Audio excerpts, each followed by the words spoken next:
Immigration has been a white-hot political issue for years and helped propel Donald Trump back into the White House. The incoming president has promised mass deportations and is expected to issue a slew of related executive orders soon after being sworn in. Seeing those through will be up to the men and women of the Department of Homeland Security. And I spoke with the outgoing secretary, Alejandro Mayorkas, earlier today.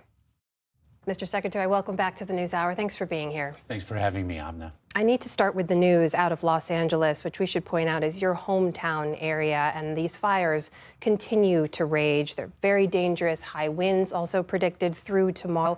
What do you see ahead, and when do you see, given the resources on the ground, that these fires can be brought under control?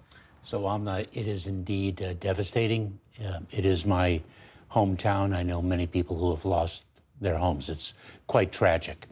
It really depends on circumstances that are out of our control, that are out of the control of the firefighters.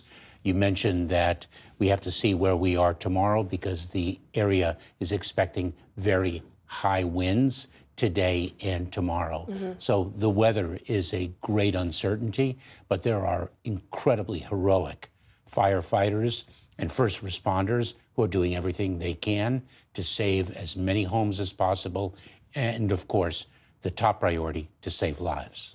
We are speaking at a time of enormous threats, both internal and foreign, and the New Year attack in New Orleans was a clear reminder of that. 14 people killed in that terrorist attack and dozens more wounded. You have said that you have spoken with your nominated successor, South Dakota Governor Kristi Noem, several times.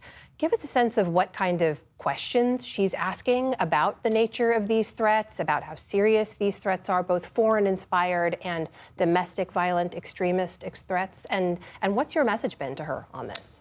I don't want to get into the specifics of my conversations with the secretary nominee, Governor Noem. I will say this. Our conversations have been substantive, and they have been focused on what people whom we serve in the Department of Homeland Security need. We spoke a number of times on and around January 1st. We have spoken a number of times about the tragic wildfires that are ravaging through Southern California. Our conversations have been substantive, and I've deeply appreciated her focus on the well-being of people impacted by these tragedies. So Governor Noem has no law enforcement experience, no experience running an agency of this size. The DHS budget is some 15 times the size of the entire South Dakota state budget. Does any of that worry you? Governor Noem has been a governor of a state. She has been in Congress. I am confident that if the Senate confirms her, which I believe everyone expects they will, that she will take care of the needs of our department and advance our mission and support the incredible 260,000 people that comprise the Department of Homeland Security here in this country and around the world.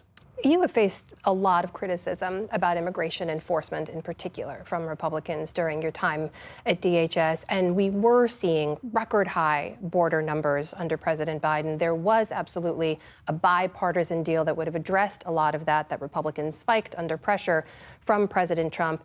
But President Biden also didn't take new executive action until June of last year, and that action has now resulted in, a 60% drop in encounters at the U.S. southern border. I'm sure you've seen there was an interview given by the outgoing ICE director, a man named P.J. Lechtleichner, who said that Mr. Biden should have taken that kind of action sooner. He said in part this: the administration should have taken that action earlier, and I think the career people in DHS would have liked that.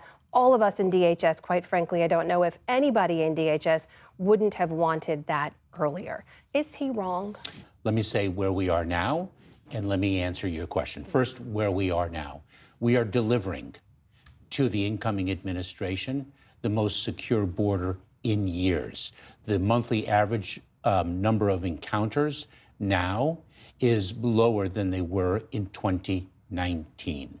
So we have taken executive action. The president took executive action. We in the Department of Homeland Security swiftly and effectively implemented it.